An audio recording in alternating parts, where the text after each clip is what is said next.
go. Okay. Yeah, NXT in UK. Way better than NXT WWE. But it also really bad. Really, really bad. Really bad. Okay. They set up a match with Walter and Ilya Dragunov. They had a press conference, and boom, no match. Walter got injured. So the match is over. The match is over until fans. How about that? Assuming they get fans, right? Assuming they get the shot. Hopefully they get the shot. I'm down with them getting a shot. Let's get a shot. And then we had Miko Satomura versus ML. It was a really good match. A really, really good match. I liked it. I liked it a lot. Way more than normal. I liked it. We had the two guys, TN or Tamamen or Toloman Tenzong T, something with a T, and his partner who he made his brother after he broke his arm, and then he came back, but he's his brother now, against Alton Smith and the other guy. They beat the living shit out of them. Subculture wants their match next week, and they're gonna get their match. Then we had a fucking banger of a match. Didn't even know that this was gonna happen. Had no idea this was going. I knew the match was happening. I didn't know it was gonna be a banger. Mark Coffey versus Tyler Bate. Fucking awesome. Okay, that's for the title, right? Yes. And they pointed out something that fucked me up and fucked me up bad. Okay. Tyler Bate has won every NXT UK title except for the women's. I mean, there's no chance. I mean, there's always a chance. Like, yeah, it was a really cool, not cool episode of NXT UK. Fucking sucked. Did it suck because of the Walter stuff, or because like the Walter thing, and it was like, yeah, this is happening next week. It's gonna happen next week, guys. It's gonna happen next week. It's happening. Ah, nope, it's not happening. Like, why did you set it up, you jerks? Like, you made me mad, jerkbags. But yeah, that was NXT UK. You want NXT Florida or USA or? He's a Florida. Fuck. That's what it is. It's NXT UK Florida. That is a real thing. But they fuck around and start touring and whatever. Then what would you call them? That was a thing. A good fucking show. Oh shit. That's what I would call it. A good fucking show. This wasn't a bad show, to be honest with you, though, in my opinion. But go ahead. Okay, like the only good part was the end part, in which everybody thought the same thing. The end part. Yeah, I agree. So we get part 97 in a long, drawn out storytelling story. And I don't know how this ends, but so we have Ember Moon versus Dakota Kai. It was a good match. The match was pretty good. But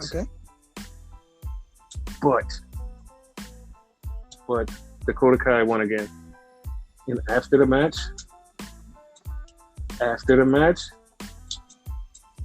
we get Dakota Kai in the ring with Raquel Gonzalez, the champion. And we're thinking, here it goes. But right as it's about to happen, Xia Li comes out and says, I'm challenging you. And we're just like, geez, like we're down at chapter 97. What are we gonna wait to chapter 1000 before we finally have Dakota Kai challenge Raquel Gonzalez? At this point, why the hell not? You know? Yeah. Like, Jesus Christ. It's bad because it's like now I actually want that match because like we can't have the other match we were supposed to have, but like now we're stuck in this match. So it's like I kind of want this match just because. Because it was funny, you pointed out that it was so easy for Zayeli to get the title. Like, all she had to do was fucking ask for it. Like, want a match? Okay. And like, you see Dakota like busting her ass. It's like, come on. Yeah, it sucks so bad.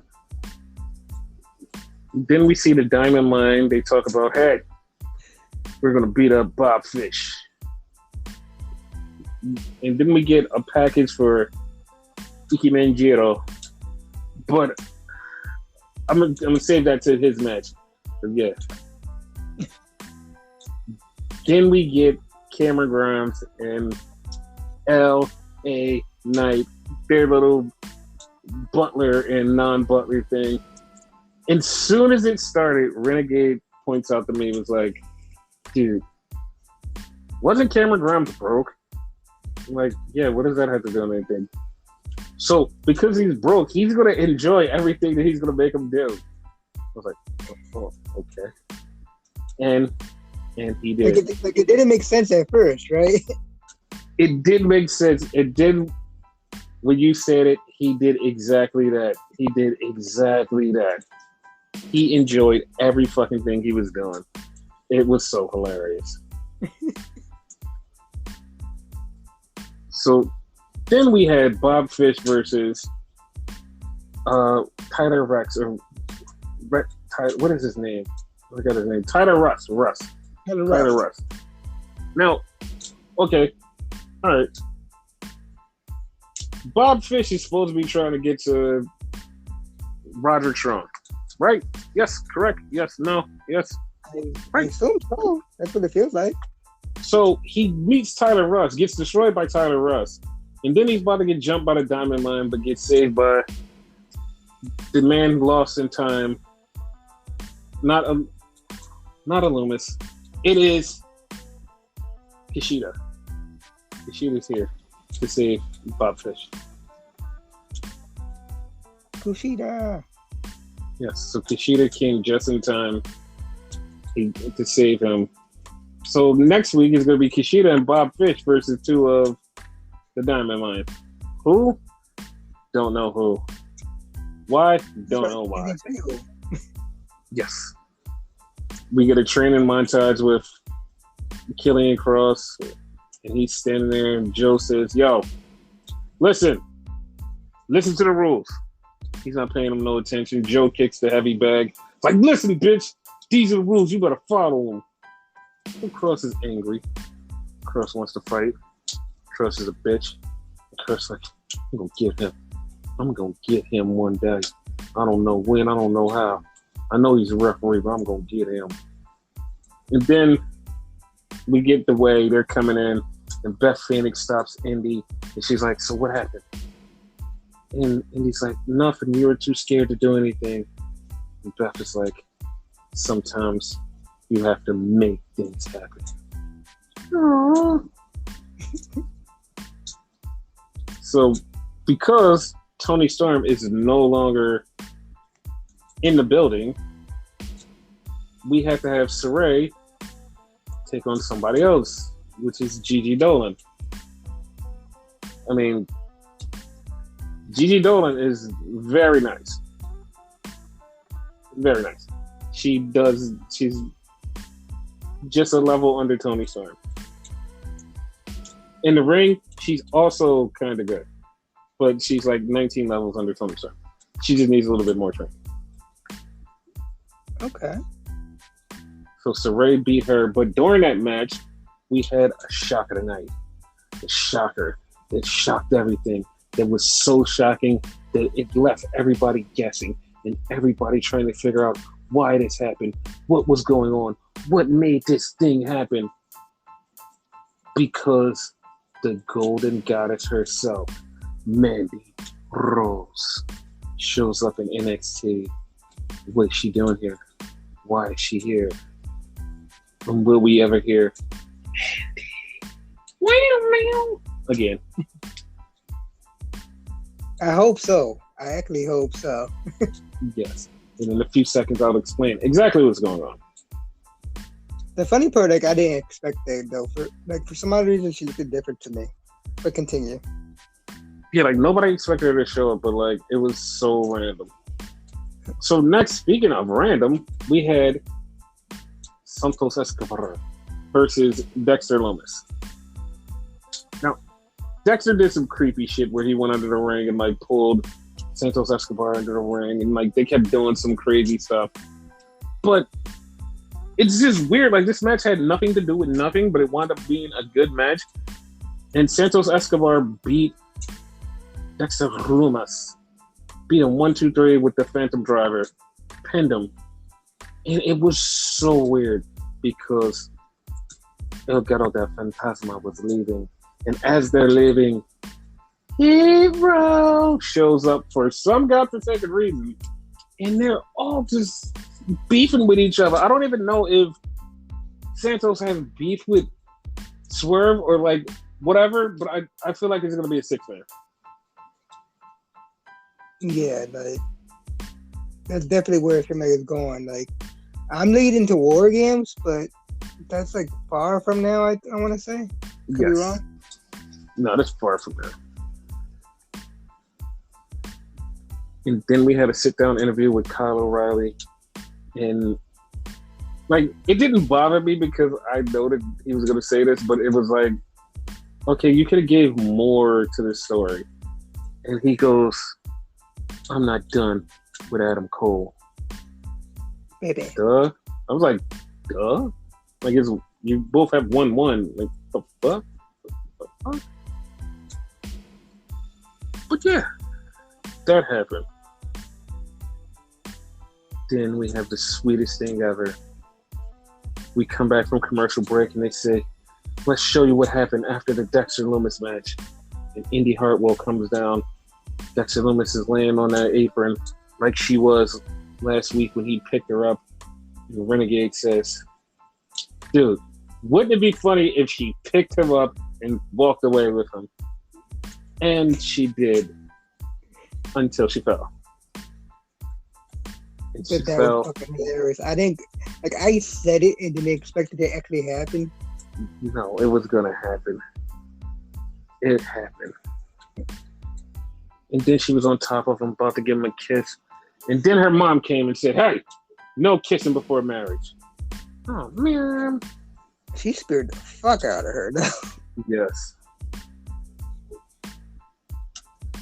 So then we had the breakout tournament. We had Ike Manjiro versus Brendan Vink. I mean, whatever his new name is. Whatever. Not even... Because, like, do you really expect us to forget? Well, some of us did. Forget what happened in the fucking pandemic when he showed up with Shane Thorne and MVP was managing him. I was about to ask you, did you confirm that was him? But apparently you did. So, okay, cool. Yeah, that definitely was him. Okay. Because, like, when he showed up, like, it was definitely him. And I was like, why did they change his name? And, like, they had him off TV long enough for everybody to forget. Because if I lie and tell you everybody else didn't remember, yeah, like, a lot of people did not remember. And because they're trying to play us and make us think like we're dumb, which I'm not dumb, I'm calling him Brendan Vink. And he beat Ike Manjiro, which he shouldn't have beat because that was so dumb of them. 100%. So stupid, dude. Like Ike Manjiro was so over with that crowd. He was like, he is like so cool. They should have let him win. So then we had William Regal's son and Oney Lorcan in the back. And they're sitting there and they're talking. And then Ciampa and Thatcher show up. So I guess that's gonna be a tag team match. Yeah. I'm not angry about it. I love it. I love it. I want all of it. I want all of it. I love it. So then we get K19 versus the Robert Strong brand. And the match is going on. And K19 picks up the win. And Aaliyah is pissed off. Aaliyah's pissed. He's like, fuck this. I'm out. And Aaliyah just gets up and walks away. She's like, I'm done with this. And then she beats up Robert Stone. And she gets cheers. And she leaves. And she she's like, screw this, and she gets in her car and she goes to Dallas. And like everybody's like, oh my God, why are you in Dallas? We'll find out on Monday. So yeah, it's really good. And then Robert Stone comes out and he's looking at Jesse and he's like, Jesse, we're still cool, right? We're still cool. And Frankie Monet shows up and says, come on with me, Jesse. And Jesse leaves with her. And he's like, wait, what about me? Come on, guys. What about me? And he walks off with him. Then we get Joe telling Johnny Gargano the rules. And then he gets confronted by Regal's son and said, hey, but I'm taking care of my fucking dad. It's like, shut up, kid. So yeah. I stopped with that impression and everything I was doing. Like, wait, the fuck? So Adam Cole came out and Adam Cole said, listen, I done beat everybody here. Everybody needs to beat me. And this is how it works. And I don't care. And then Bronson Reed came out and was like, I'll fight you next week. So Bronson Reed's going to fight Adam Cole. I actually thought Adam Cole was going to say something to the effect of him leaving. And then when I saw Bronson Reed, I'm like, oh, Bronson Reed's going to leave. No, they're going to have a match next week. So that's... And then they're both going to leave. Shut up!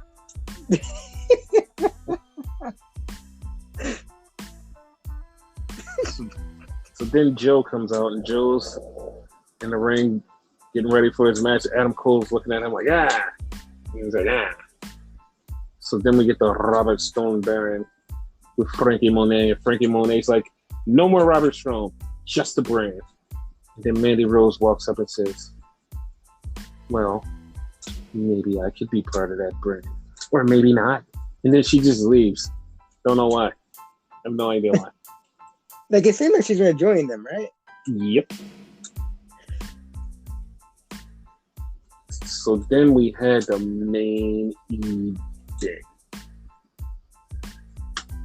Johnny Gargano versus Karrion Kross. This match was like Kross just murdering a child. And Johnny wrestled him a little bit like he was just getting murdered. Like he was just getting murdered. And Kross killed him. And Kross gets the win. And then he chokes out Joe. And Joe's done. We got Joe. Guys, Samoa Joe got provoked. And for any of our listeners, like I pointed this out to Viper, like I want to say that's the first time ever Joe got choked out. He got submitted, he got pinned, whatever, but he's never been choked out like that before. If I'm wrong and someone knows that shit, let me know at Renegade Enigma, but yeah. Yeah, I really think that he just, like, this is the first time he's been choked out. I think so. So, then we go to Monday Night Raw. This is the last Raw Nitro in the Thunderdome. The last one without fans. Are you going to miss the fans? Am I going to miss the no fans, you mean? I mean, no fans. That's what I meant to say. No fans. Honestly, yeah. Okay. I want the fans back. I want them back. So, yeah, like I kind of liked this era, like, a little bit. I mean, with the little fancy, like, weird stuff that they could do, yeah. But, like, the genuine reactions and, like, the people actually enjoying this stuff, like, yeah, I need to see that. Like, I need to feel that. Like, it turns a fucking regular Monday Night Raw from sleep fest to, okay, this is actually bearable. Yeah. You got a point. So we get the first match. It's Bob Lash versus Xavier Woods.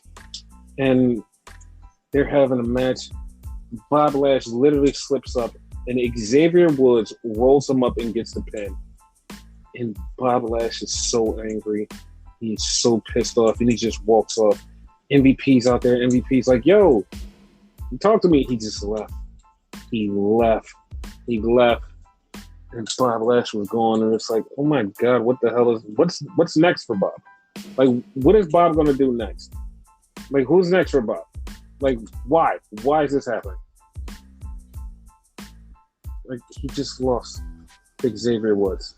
The champion lost Xavier Woods.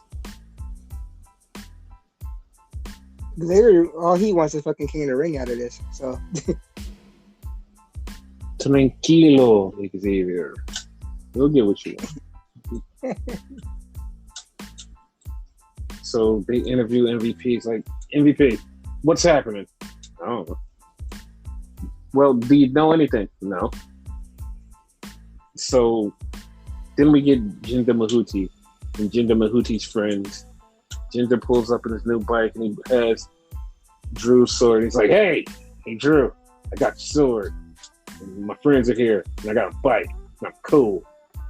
Yeah, I'm gonna go teach Drew a lesson about leaving this stuff around. Yeah. Like, what the fuck? I don't care. I was literally like, I don't care. So then we got the Playhouse room, and Alexa's on her swing, and she has the most sexiest woman alive. Dewdrop. Also, she has even worse. So they're talking, and Dewdrop and Alexa are just like having friendly banter. Eva Marie's like, nah, shut that shit down. No, you're here to talk about me because I'm Eva Marie and I am the best thing ever. Like, Alexa even asked Dewdrop a question, and like Eva Marie just like shuts her up. So like, I know where this is going, and I know what's gonna happen, but like, I don't know. I don't appreciate the way that they're just like doing this to Dewdrop. Hopefully they switch it up and like at the end of it, she's no longer Dewdrop because. Oh man. Yeah, I know. I'm just going with it because it's the Alexa segment, and like the Alexa segment is just like pure, just my imaginative intervention of a story that fucking sucks, and hopefully after Monday we can get back to a little normalcy where she can be regular Alexa. Jesus. I don't even want that. Like, do something new. What? Okay, I'm not gonna say this out of disrespect to Alexa, but like, whatever role can she really play? Like, seriously. Like, seriously, like, what can she really do? I mean, I hope they do try something. I mean, they obviously tried this, and it's not working for everybody. So, you know, try something else. Yeah, it's not working because, like, a lot of people don't like the little gimmickly weird stuff, and like some people just like basically do self-reports and just like, oh, she's like a little girl, and like that means guys want to sleep with a little girl because like that means they're pedos. Bro, you're the only one who's thinking about that, which means you had that thought. That's a self-report. You did that. That's on you, Belle. That's on you. Nobody else ever thought that. Because I like it because it's like a built-in like monster movie. Like it's one of those B movies. Mm-hmm. Like a bad B movie. That's why I like it. So I'm okay with it. But that's not going to work with fans. So they got to change it.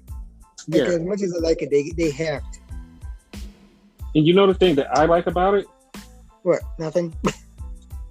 Exactly. Like, I like Alexa as like a person and sometimes a wrestler, but like this is just not it. This is not it. Like, yeah, that's why they need something new. Because that kind of got boring after a while too. Yeah, like to be honest, like I kind of miss bitch Alexa, but she's just like such an asshole that you're like, oh my god, I hate her. But it's just like I kind of miss that. Like I don't know why I kind of miss that. I'm like, Yeah, you were perfect as that. And I know like everything needs an evolution, but like yeah, like you kind of fit the character when you're just like an angry small woman of no color. It just like you just fit the mold. Can they do like an evolved version of that somehow? They could, but like it's gonna take a lot of tweaking, and I'm pretty sure there's no smooth brain back there that can fix that. So yeah, we literally are either stuck between Vince's wet dreams or Vince's wet nightmares.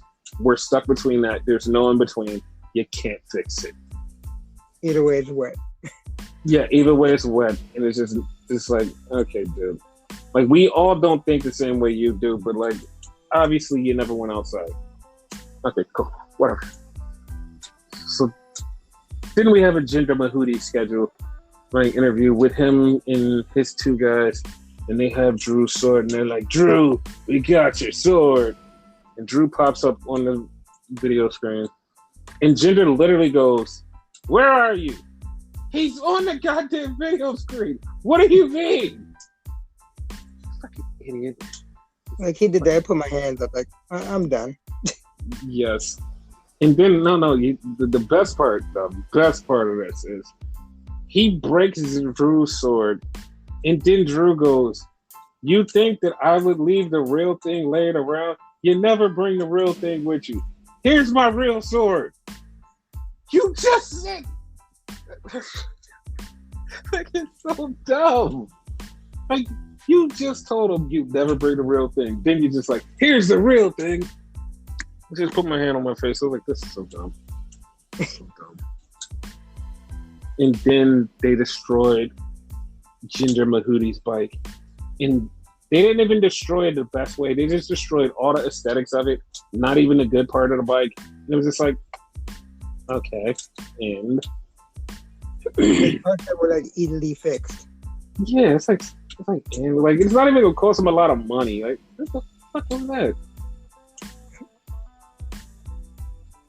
So then we had the Fatal 4-Way. We had Nikki Ash, who had a talk with Matt Riddle, and it was just really weird. I was like, okay, whatever. So we had the 4-Way with Nikki Ash, Alexa, Naomi, and Asuka. The 4 women who are going to be in the Money in the Bank.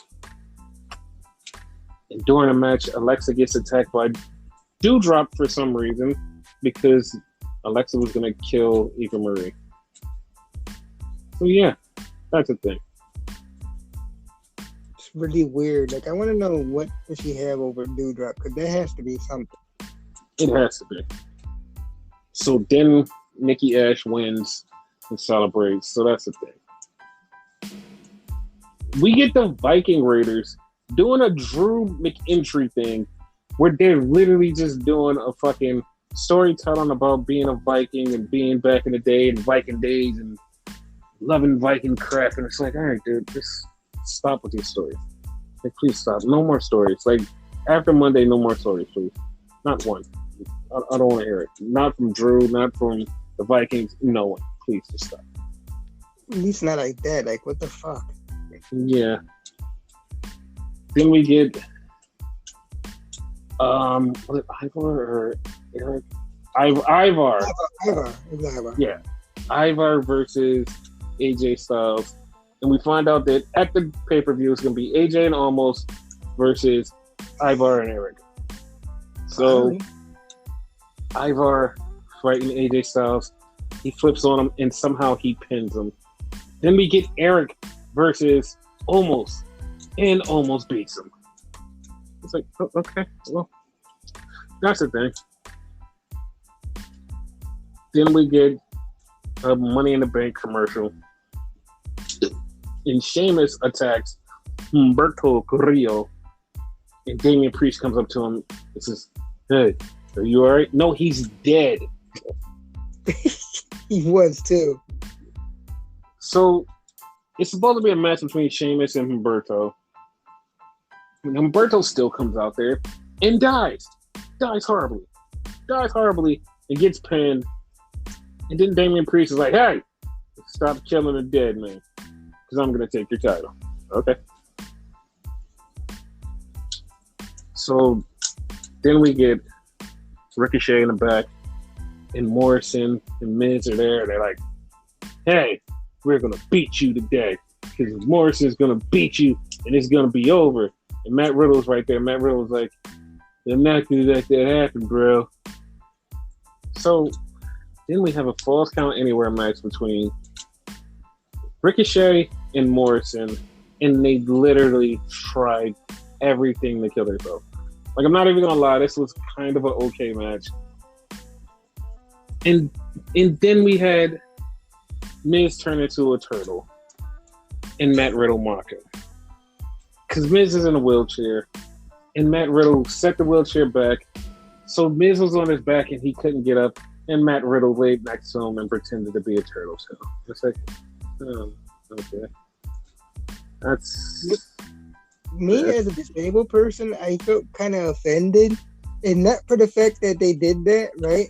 Mm-hmm. The fact that Miz wasn't smart enough to fucking get off the fucking chair and like flip the chair back up, because like we fucking do all that shit.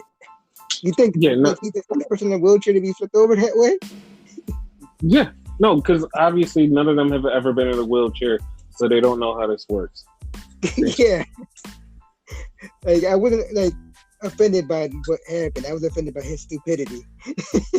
Yes.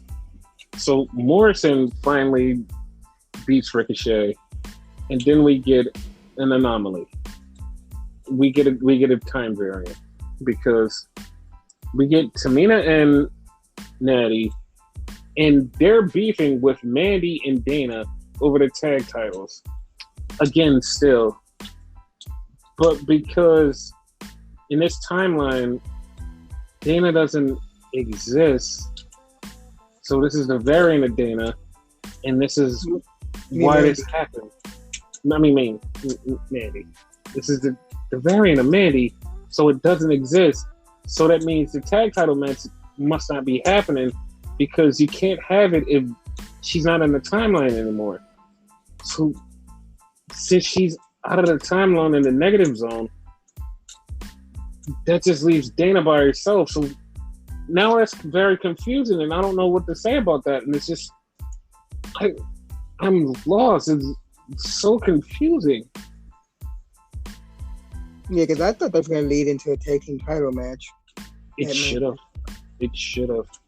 Yeah. It should have.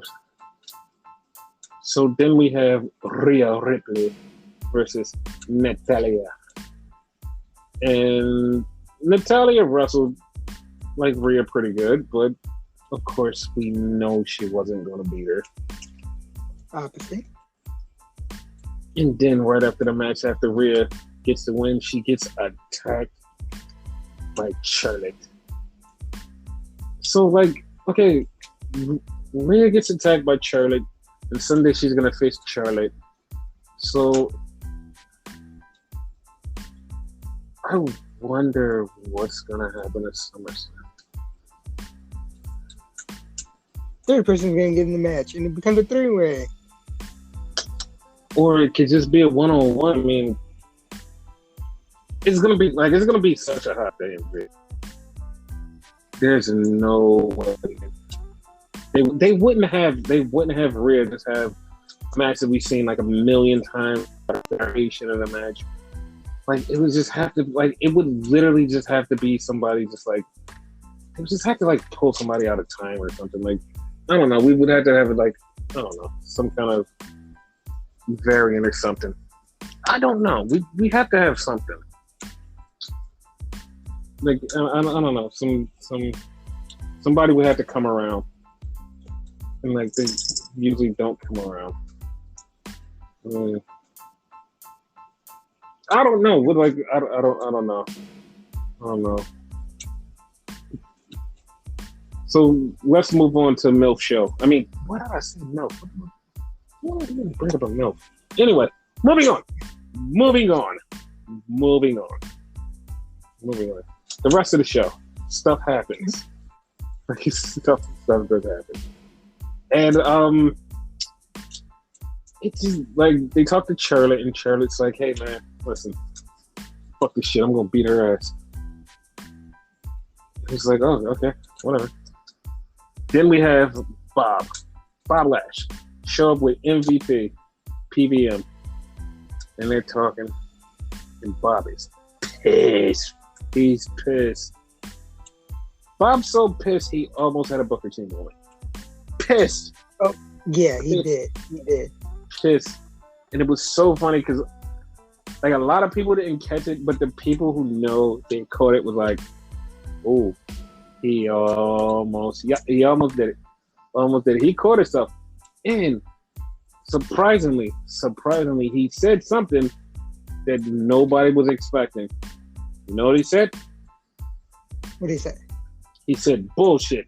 And he was loud and proud and he said bullshit. And I was like, oh, okay, he said bullshit. He said bullshit. You notice no one bat an eye or nothing like that? Like they're like you didn't hear the commentators like, what did he just say? Yeah, and you know what else is like really weirdly funny?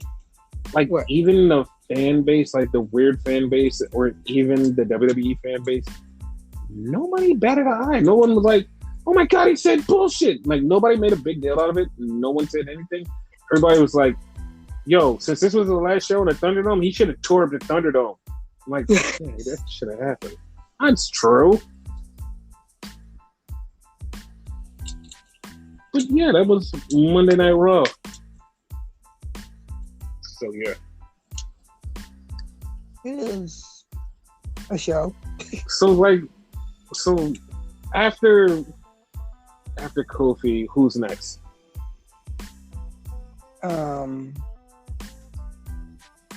So you'd figure, right? It would be Xavier since Xavier beat him, but obviously it won't be Xavier. Yes.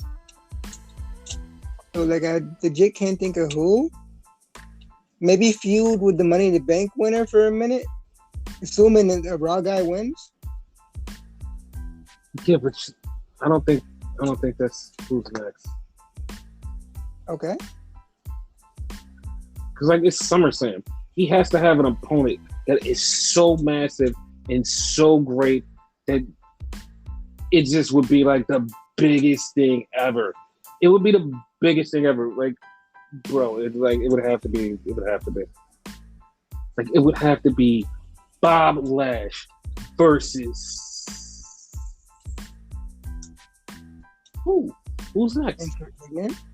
Who's next? Who's next? Trying to think. Wasn't the long-running rumor Brock Lesnar? That would oh my god, that would be great if it was Brock Lesnar, but like, if it's not Brock Lesnar, then who's next?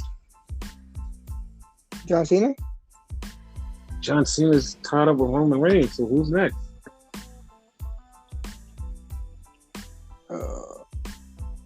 Goldberg? Finally, you finally put it together after me throwing it a million times.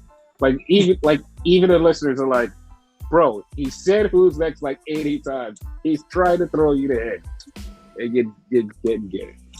Goldberg. Here's the funny part. I was being random.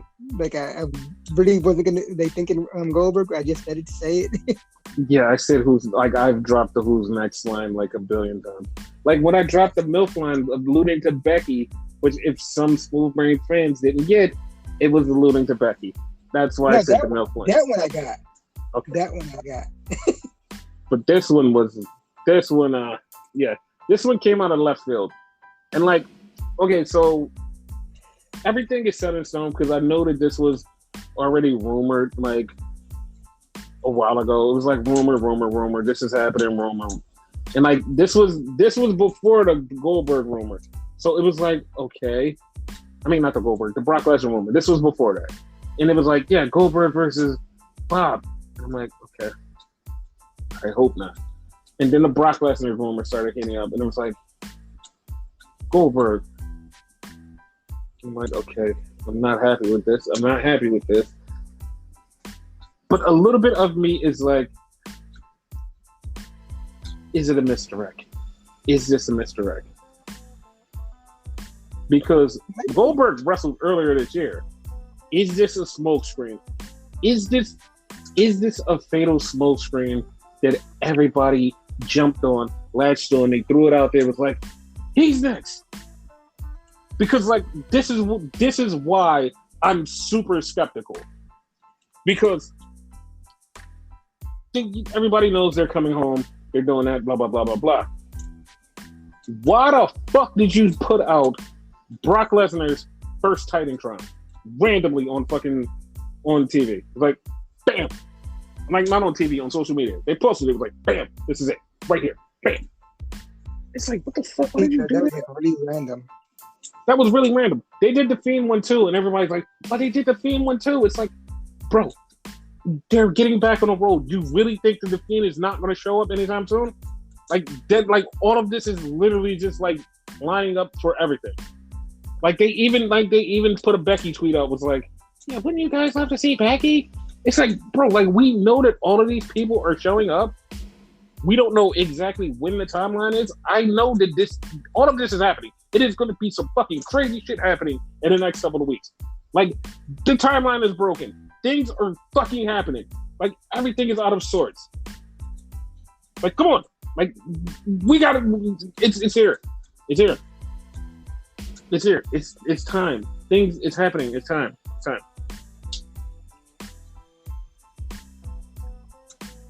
So business just picked up, as they say. Yes, it really is. Yes, it's time. It's time. It's time. It's time. It's time. It's time. It's time. And speaking of time, not the time variance, which exists, but exists everywhere, because everywhere is a thing now, and nothing's not real, and everything is real. The whole entire timeline is just broken. Everything is broken. Immortus just said, fuck it, and everything is broken because he died, because he got killed, because of some words he spoke, some mistrust that he said, and things that happened, and the timeline is broken. It is branched off, which means everything exists. Everything exists. Every reality exists in one reality. Matter of fact, every reality exists in every reality. The timeline is so broken. Like, the timeline is so broken that in the New Japan titles are getting defended in AEW. It is broken. It is broken. The timeline is broken. The timeline is broken. The timeline is completely broken. It is completely broken. And that's what's happening right now. Because Jon Moxley put Carl Anderson for the IWGP US title in the AEW ring. That was Jon Moxley? You mean to tell me that wasn't Sam Roberts? I thought it was Sam Roberts too, but then this guy was way too cool. And I was like, that can't be Sam Roberts because he's not cool at all. So yeah, this match happened. It was very wild and crazy, and Moxley was super over. This was the first time that they were in front of a bunch of fans. And they were in Austin, Texas, in front of a bunch of fans. The fans going crazy. Like, Jesus, this is so awesome. Man, this is so cool. Wow, man, yay. Austin, Texas, wrestling. Woo! Woo! Yeah, that happened. So they had this match. Eddie Kingston took out Carl Anderson. I mean, not Carl Anderson. Doc Gallows. Yeah, I was a little fucked up. So Carl Anderson winds up losing to Moxley with the Death Rider. And I thought, like, that would be the last we see of the title defense here, but like I said, the timeline is broken. Everything is canon. Nothing is not canon. And speaking of everything being canon, that rolls right into the next match, which was everything being canon but not canon, because the FTW title was on the line. It was on the line with Ricky Starks and Brian Cage.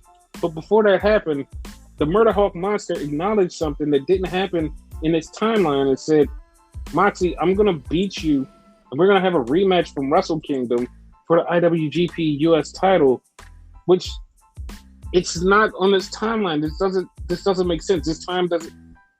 These things don't exist in the same reality. Like, what happened? Immortus just like broke. Like, he just broke the whole timeline. So next week we're getting Moxley versus Archer. So what you're saying? No, I said like fucking Immortus destroyed it. Not only is it a regular a match for the title, but it's a Texas death match. I heard yes. I know it's a death match, but I don't know if it's Texas. It's a Texas death match because they're going to be in Dallas. Oh, okay. So we had the weirdest upside down, backwards, in and out, crazy interview that I've ever seen. Because we get Andrade with Alice Blablabla, and they're talking, and literally they have subtitles right under Andrade, and Andrade's talking to him, and I'm like, dude, I understand everything he's saying. He's speaking in English, and it got so bad that I was understanding everything he said that he went talking to Spanish, and I didn't even realize he started talking Spanish. That's how bad it was. And then Amarhantes is standing there, and he goes, listen, Death Triangle, Triangulo de la Muerte. Okay? How do I get in touch with them? About what? Like, do you want to fight them or, like, team with them? I'm very confused. And I was so confused. He said Death Triangle. He didn't mention one member. He mentioned Death Triangle, so that means all three. Yes. Because, like, I feel like he's either going to join, or if he has a match against Penta or Phoenix, like, it'll be the greatest thing. And I want to bring up something because I want to, like, literally just, like, point this out to people who... Keep that, though, for a second, right? Mm-hmm. If he joins, though, mm-hmm. would it no longer be a triangle? Would it be a death square? Like a death box? Yes. And I've known some people who have death boxes, and like they're also married now. But yes, there would be the death box. Continue. It would be the death box. So, okay. Once before, someone had made a comment, probably me, or probably Renegade. One of us had made a comment and said, you know, Andrade's not as good as everybody says he is. And and then everybody goes, no, you're wrong. He's the best thing that happened to AEW. He is the best thing, blah, blah, blah, blah, blah. Now, everybody's like, man, you know, he's not as good as everybody thinks he is. And I'm just like, Jesus, I said that. But everybody called me a hater, and everybody called me a piece of shit. They called me an e-drone. They called me a fed something. They called me a bunch of things because, like, I literally just said what I was thinking out loud. So I've been reduced to keeping my words to not being out loud. And trust me, this is it. This is what I'm gonna say. This is all I'm gonna say. You guys got 2 weeks. You're gonna get 2 weeks. 2 weeks, and then I'm just totally off the hook. 2 weeks. This week included. Next week, last week. Totally off the hook, saying some raw shit. Don't even. That's it. 2 weeks. 2 weeks. Back to the show. Can't wait for 2 weeks. You're fucking gonna explode. Yes.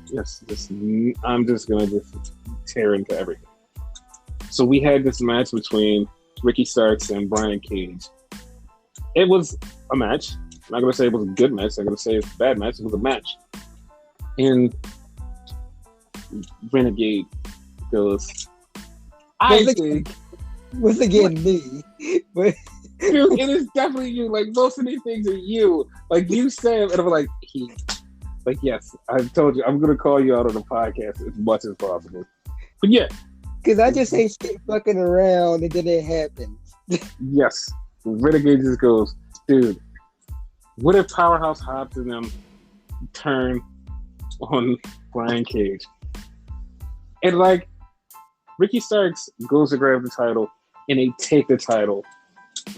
And I see it coming because Hobbs takes the title, but when Hobbs takes the title, on the other side of the ring, Hook runs around the other side of the ring. I'm like, oh shit, they're setting this up. They're setting this up. So he takes the title, and I just tell Renegade, you're wrong. And he's like, wait, I thought that was gonna happen. And he's just like so infuriated because he's like, he knew that they were gonna turn on Brian Cage. He's like, what is happening? They're gonna turn on Ricky Starks? That makes no sense. And I just was laughing because I knew it was gonna happen. And then boom, they turned on Brian Cage. And Ricky Starks is the new FTW champion, which does not go here. It don't go here. But it wouldn't have made sense if they would have went with Cage though, because he's kind of a face. So yeah, but like the only reason that would have been okay is because Ricky Starks is like kind of a dick. Like he's funny dick, but like he's kind of a dick. Yeah. So then we had this thing. Like I said, 2 weeks. This is week 1, next week. So Cody Rhodes comes out, and Cody grabs a headset, and he's like, Tommy and Malachi Black, whatever you want to call yourself. Yeah, this is not how we do things around here in AEW. You don't just come in and beat people up and get shots and be main events. You have to earn your shot. Blah, blah, blah, blah, blah. So it was like, okay, all right. Then he puts down the headphones and goes, I'm going to the ring. He's dressed in all white. And then Malachi Black comes on, and Malachi Black cuts a similar promo to what Cody cut when he very first showed up. So it was really weird. And then all of a sudden, the lights go out. Malachi Black's in the ring, and him and Cody starts to fight, and it's white versus black, and everybody's like, oh my god, this makes so much sense. It's the good versus the evil. That's why it's white versus black. I'm like, Jesus Christ, did you not watch last week when it literally was the same thing? Like Cody had on white, he had on black. It's not like, this is not rocket science. This literally happened last week. It is just blowing my mind how much people don't pay attention, and then when they pay attention, they act like it's some big, huge revelation that never happened before. And it's literally, I'm gonna calm down because it's just, I'm giving you guys too much information. You gotta wait for that shit. All right. So then we had Donald Trump's American Nightmare. We had Tully Blanchard walking in the back, an old, frail Caucasian man, and he gets jumped by 2 Latins, Proud and Powerful, and they're about to beat him up and hit him with a crowbar, and they're like, we're not like that. We're not like that. And they walk away. See, that proves to everybody, everybody's not bad. Ha. Yeah, fuck that. I would have broke his fucking kneecap. Oh, see, you're why Mr. Trump wanted those people out. See, those people. That is true. That is fucked up. By the way, I'm here legally. By the way, just in case y'all try to get me kicked out, I'm Puerto Rican. And by the way, I'm black. I'm nowhere close to white. So yes, like this is just all political satirical jokes. That's fine.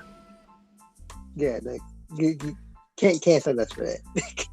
Yes.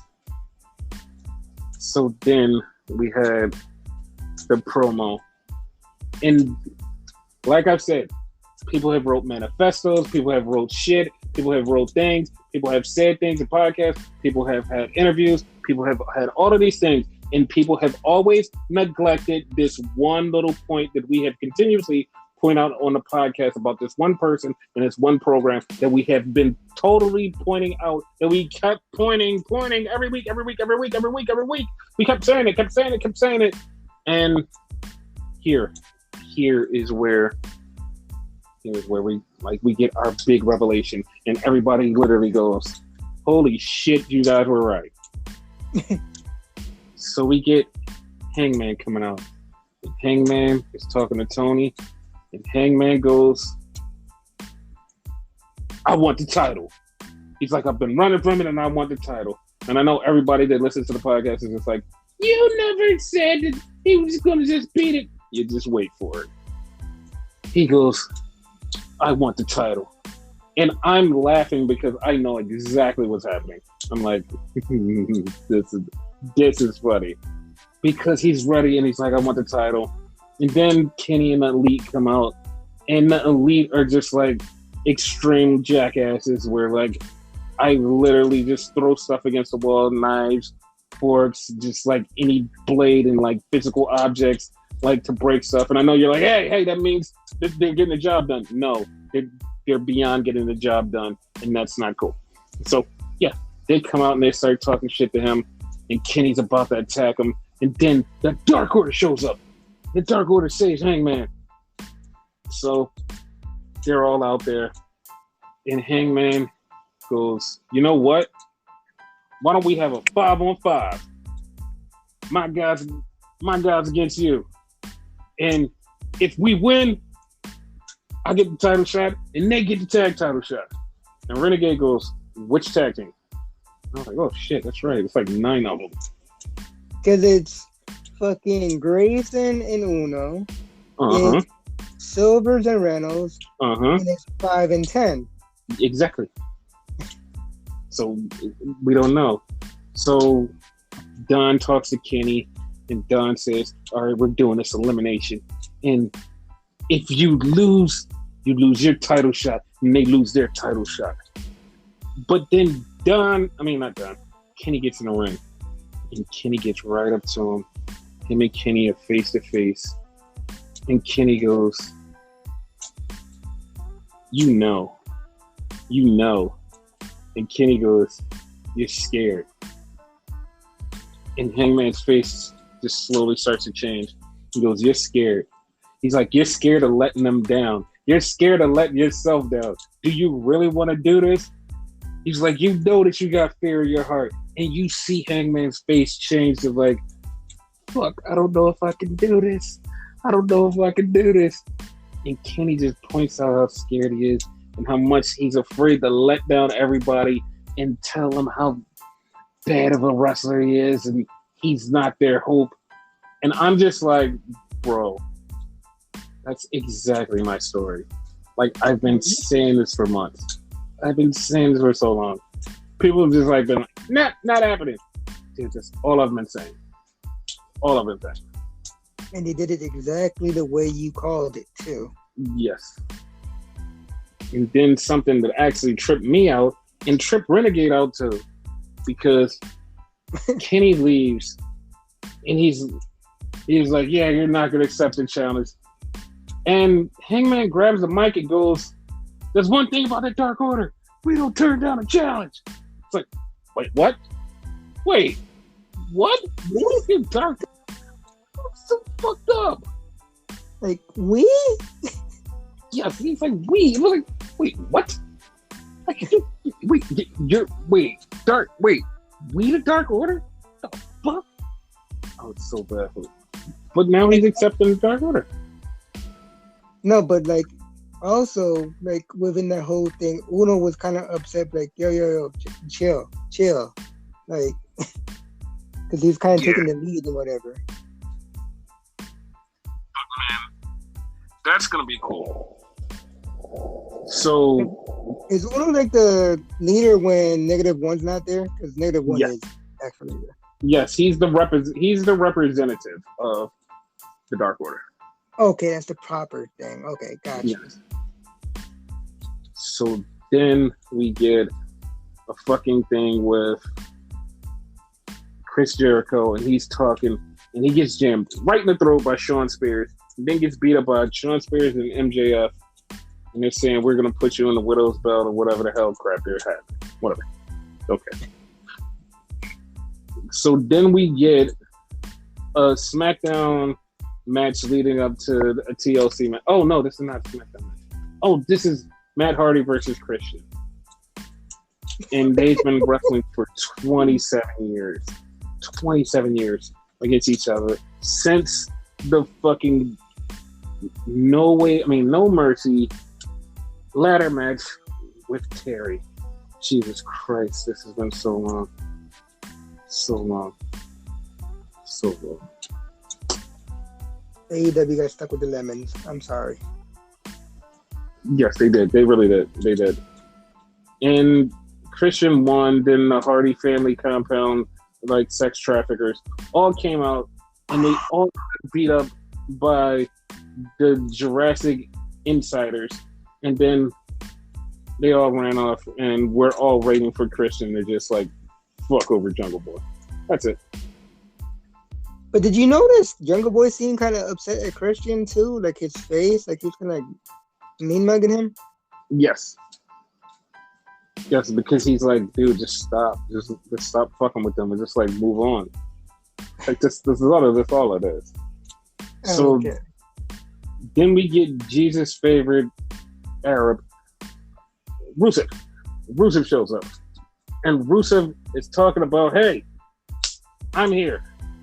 God bless me. Jesus loves me. Yes, everybody knows Jesus loves me. I'm Jesus' favorite person. I'm the best ever. And my wife is Jesus. So then Yo, he shows what if his wife shows up as Jesus? I'm just saying, what if that's her name? that's our story. That's our story, and we're sticking to it, and we will get paid. You better pay us, AEW. So then he shows the new version of the TNT title, which is white and green and gold. So that's a thing. Yeah. Yeah. Then we get Britt Baker doing an interview with Tony, and she comes out and she hugs Tony, and like, this is just like one of those things where it's like, they're really friends in real life. This is so cool. That's dope. So Britt Baker basically tells Nyla Rose and Vicky Guerrero, I'm gonna beat y'all asses next week. Fine. And then they say, fine, we're gonna get our asses beat next week. Fine. And John Moxley accepts his match.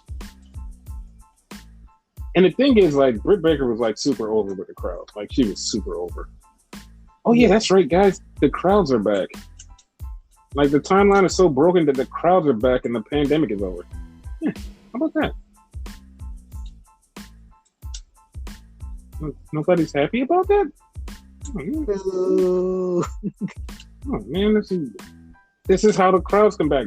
Like, see, this is like, if you pay attention, when Immortus broke the timeline, fans all of a sudden magically showed back and start filling up arenas, and people start going on fucking vacations, and fucking WWE and everybody's been touring. See, you didn't believe it. You didn't believe it. He broke the timeline. This is what happened when he breaks the timeline. See? He fucked up everything. Yes. So then we get Wheeler Yuta, and Wheeler Yuta is a wrestler we've been watching for a while. A Drew Gulak student, somebody who is very impressive in the ring, and literally is not signed to a goddamn place right now. I don't know how. But he wrestled on AEW Dynamite against Sammy Guevara. They had a really good match because Sammy is from Texas, and the Texas people love Sammy, and they're like, hey, Sammy's here. And everybody's like, hey, it's pretty cool. And everybody's like, yo, Wheeler Yuta is like pretty awesome. Yep, literally, he's awesome. He lost to Sammy, but like everybody kept saying he's awesome. And now he's also a dangerous person. You know why? Because He's that guy who's infiltrating the best friends. Yeah, buddy. He's infiltrating the best friends. He came out to the best friend of music and all that. Like, because Trent is out, so he's like the default best friend. Yes, that is fucked up. He's the default best friend. Yes, like that's fucked up the way to say it. Default best friend. Like, how would you word it? No, I mean that's perfectly right, but like that, it just sounds bad. Like, all honesty. Like I was trying to think of it like another way to say it, but that's the only way you could really say it, for real. Yeah. Token best friend, maybe? I don't know. He's not black. We're just gonna go with replacement best friend. That's it. Okay. So then we had Penelope Ford versus the magical girl Yuka Sakazaki. Now, okay. That's her name, Magical Girl? Yes. Here's the funny part. Like, I totally forgot that she worked here, for one. That was the first thing I forgot that she worked here.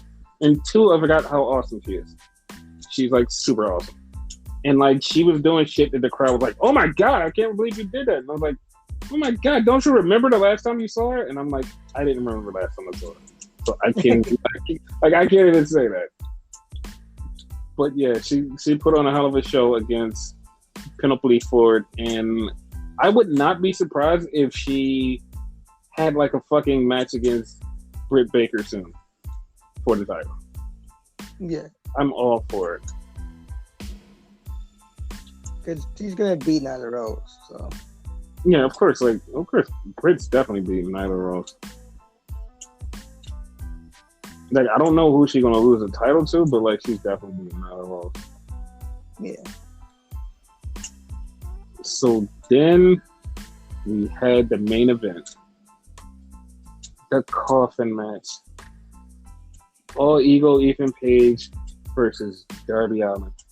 They brought out the coffin first, a black coffin, and it was there with black roses. And I thought at first Darby was in there, but Ethan Page came out and then Darby came out. So I was like, oh, Darby's not in there. Huh. That's weird. Someone should have been in there. So the match is going on, and they wind up outside, and boom, the coffin opens. It's Scorpio Sky with a black rose in his mouth, and he starts beating up Darby. And just as he starts beating up Darby, he gets attacked by Sting. And Darby pulled the WCW Bret Hart because Darby had a metal sheet on his back, even though he did not implement it right away. He should have, but yeah. And if people are like, what are you talking about? Oh, matter of fact, he did do it right away. He did kept running into him and knocked him out. Mm-hmm. But here's he the thing. attempted the coffin drop with it too. Yes, and here's the thing, right? In which a lot of people had no fucking idea. And I know you're like, wait, what do you mean? That was a Bret Hart move with Goldberg. Bret Hart had a steel plate under his shirt, and Goldberg went to spear him and knocked himself stupid. It's kind of weird in my timeline that Goldberg still pops up in multiple places. That's real weird.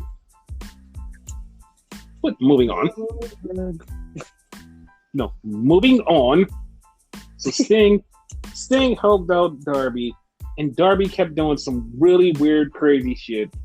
Darby was jumping off and stuff. It was one point he jumped off the balcony, and Ego caught him, which was fucking hilarious. Because it's like, oh, he's doing this spot where he's gonna jump off. He jumped right on, and Ego's like, no, bitch, your little thin ass ain't gonna do nothing to me.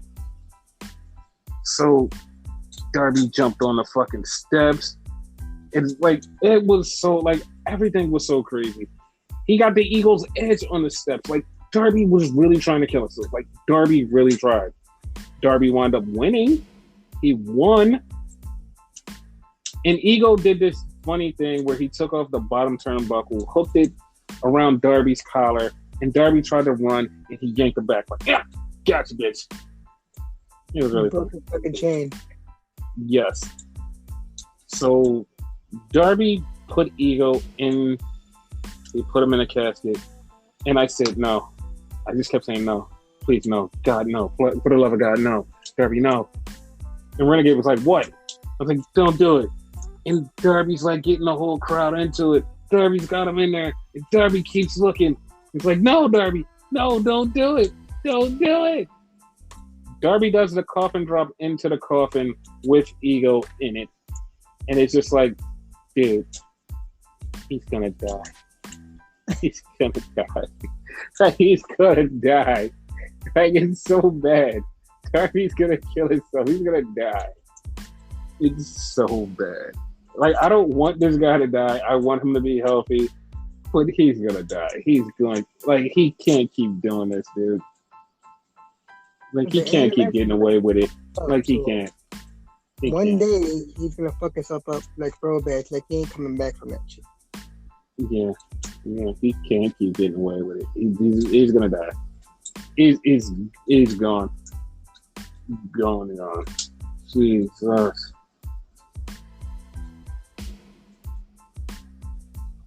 So, last but definitely not least, Smackdown return to the door and the crowd. The return of Smackdown to live events, also in Texas. What the fuck is it about Texas? What is so hot about Texas? Why is everybody going to Texas? The weather? Okay, that's one thing. You said it was so hot. It's something about Texas is like drawing all of these, like all of the companies that go there first day. Just like, hey, we all have to go to Texas, like for our revival. Like we all have to go to Texas. Everybody has to go to Texas. It's like, okay, all right, I'm going to Texas. All right, I'm going to Texas. All right, fine, I'll go. You're forcing me to go to Texas. I'm not really wanting to go. I don't want to go. I'm lying about not wanting to go. I'm going to Texas. All right, that's it. So let's talk about SmackDown. All right.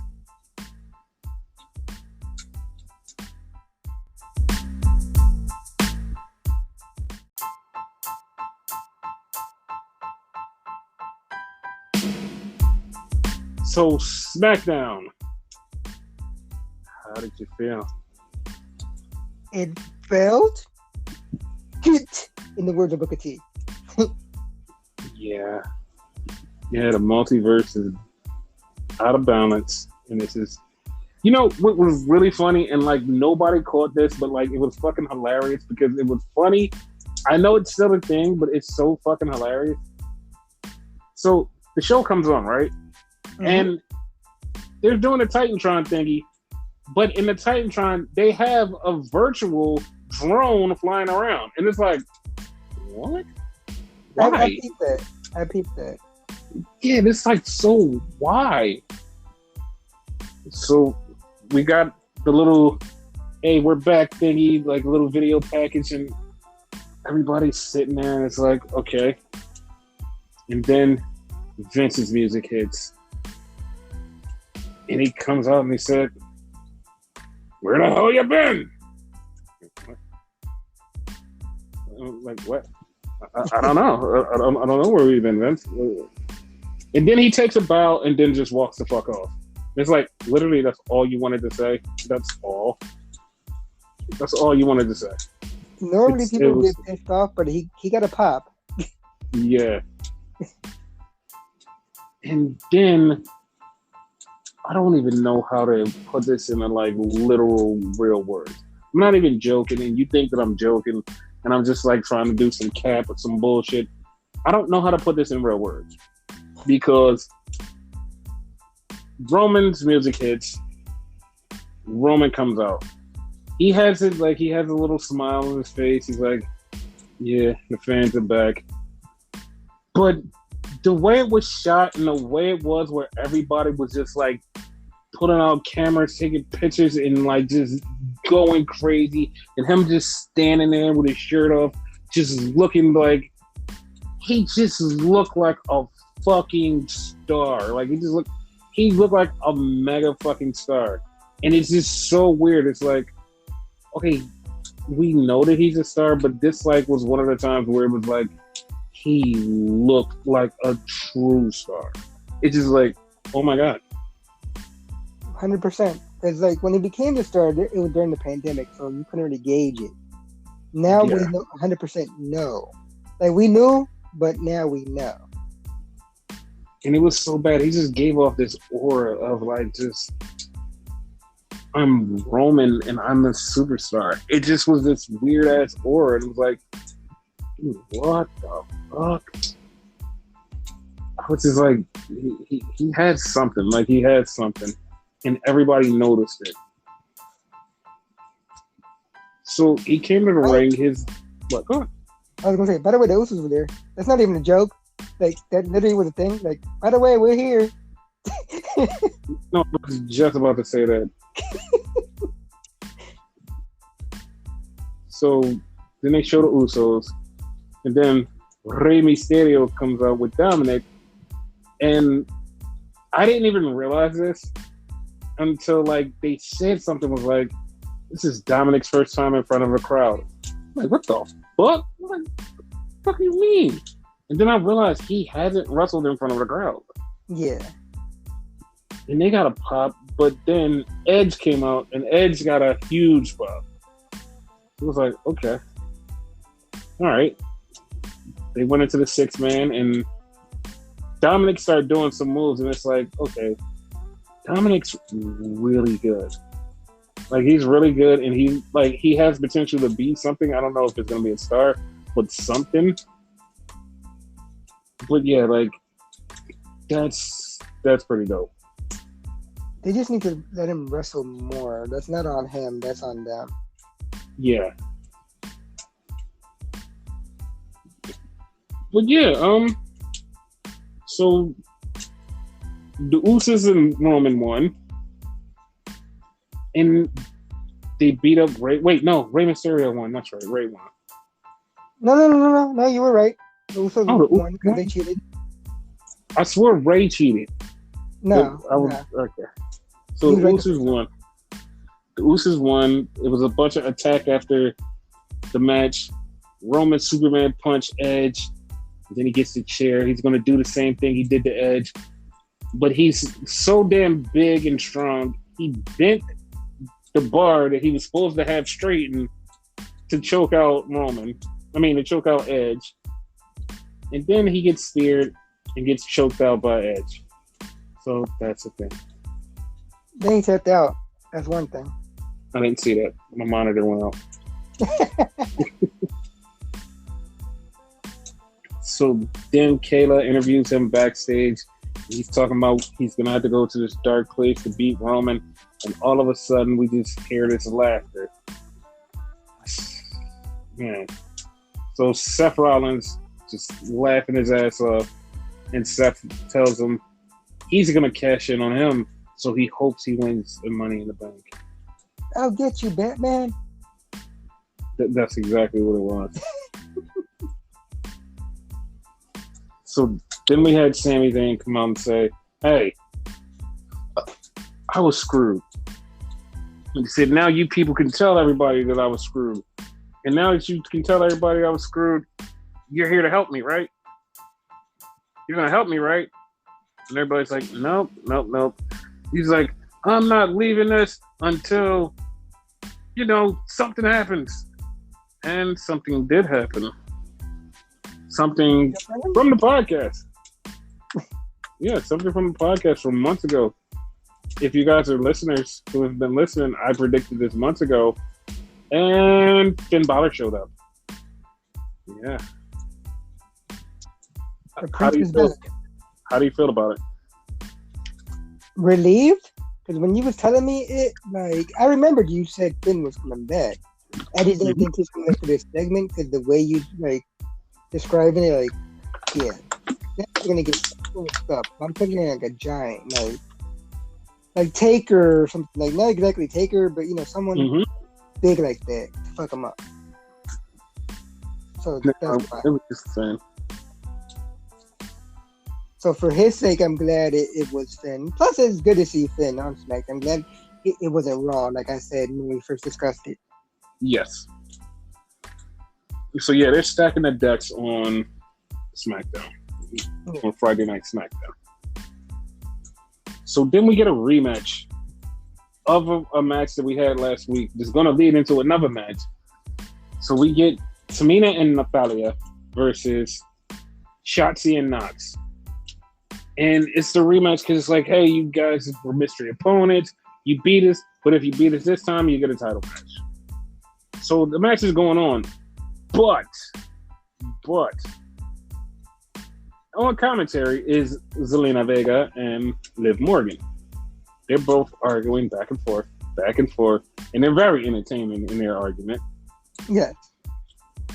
And then they just wind up brawling, and Liv gets in the ring, and Liv distracts them, and Shotzi and Nox get the pinfall, so they're now number one contenders.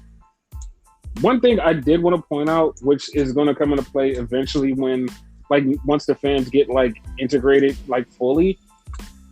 So Shotzi does a move, like, where she, like, leg drops you. I mean, yeah, that's a leg drop. Between your legs, and she yells, "Welcome to the ball pit." And, like, the way she did it was, like, she was waiting for the fans to say it. And, like, because she's so new and the fans had no idea what's going on, and, like, I don't know what the fuck you're talking about. But I see that as, like, once she gets more over, that's going to be a big cheer part where everybody goes, "Welcome to the ball pit." It's similar to, like, Roman's, like, old thing when he was face, like, before he was spirit. Like, everybody already knew. Once people get to know it, they'll do it. Yeah. So after the match, Natalia and Tamina start to beat up Zelina and Liv.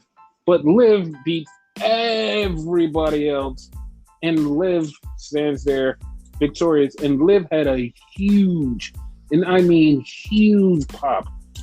And she pointed to the Money in the Bank and said, "I'm going to win that." And everybody was cheering for her. Like, Liv looks like a star. She's a star now. So, yeah. Oh, I hope so, too.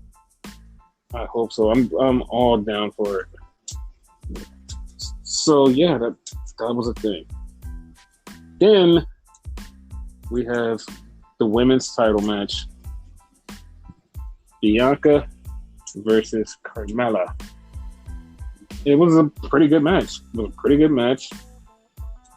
And Bianca won with the kiss of death, which Carmella took that very good. Like, I've seen a lot of people take it, and she took it really good. Like, yeah, you actually, like, sold that. People sleep on Carmella. Like, she's actually good. So. Yeah, she's getting better. She's getting way better. So, yeah. I hate her finisher. I'll say that. But other than that, like, they sleep on her. Yeah, well, the code of silence will put you to sleep. So then we had an Alpha Academy promo, and they're in the back, and they're talking about Cesaro. Cesaro comes up and is like, "Hey, yeah, we're talking bad about me?" They attack him, which sets up a match in a few minutes. Okay, cool. Like, how do you feel about that? Like, that wasn't really needed. Like, honestly. I know. And then my clock went off because it was a commercial for Tony Time, which she's going to show up next week. So, yeah. Tony Time will be on SmackDown next week, which I'll talk about in a minute. So, we had the match between Otis and Cesaro. So, Cesaro's beating him up. Then he throws him out the ring. Chad Gable interferes. Chad Gable gets swung around like 1,050,000 times. And then Otis beats up Cesaro, jumps on him. And I was like, Cesaro needs help. Cesaro can't do this alone. So I'm kind of expecting Cesaro to get some kind of help. Yeah, like, I can't think of who. Like, when you said that, I randomly threw out Sheamus for one heel on another show, plus he had the title. Yes. Plus he's a heel. So yes. So that's a lot of negatives for him. Yeah. But yeah, I wouldn't be surprised if Cesaro had some kind of help. Hopefully not a tag team partner, but just help. Yeah. So then we get Kayla interviewing Paul Heyman, and Paul Heyman's talking about what Roman is going to do to Edge, and how he's going to beat Edge down. But as he's talking, Big E interrupts him. And it's like if you don't know, you're going to be like, oh, why did Big E do that? That literally was like to basically sow a seed so later on when it happens at WrestleMania that you see Big E as a big star challenging against Roman Reigns. So once again, There's something else you predicted. So yes. And we'll get into like the rumored thing that's going around and like talk a little bit more about that. But yeah. Then all of a sudden we cut back to the ring and this guy starts walking to the ring. No music, a barbecue sauce stain on his shirt, hair growing back, beard gray. This guy is bartender Cabron. Felt sorry for him. Until he started talking. And the bad part was like he didn't say anything bad. He just was like, yeah, I'm gonna have to live with my in-laws and I just need money to pay my bills. And I'm gonna lead you guys to go to my crowdfunding page. I'm only trying to get $100,000 so I can pay my bills and take care of my 2-year-old daughter. And I'm like, what? Like, that's a lot of money, dude. That's a lot of money. First of all, I didn't know he had a daughter. Second of all, I could have sworn he was going to say OnlyFans.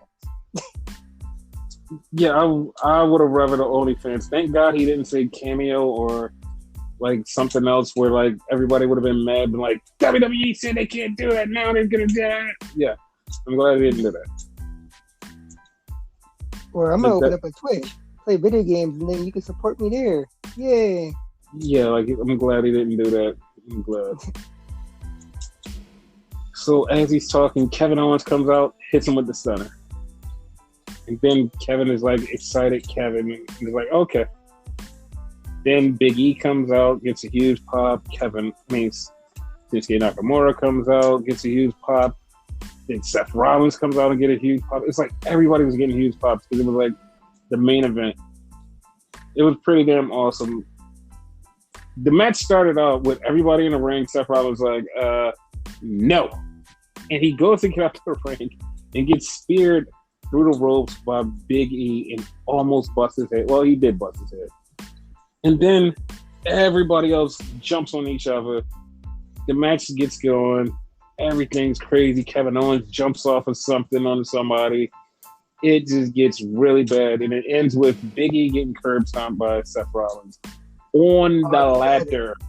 Yes. On the ladder.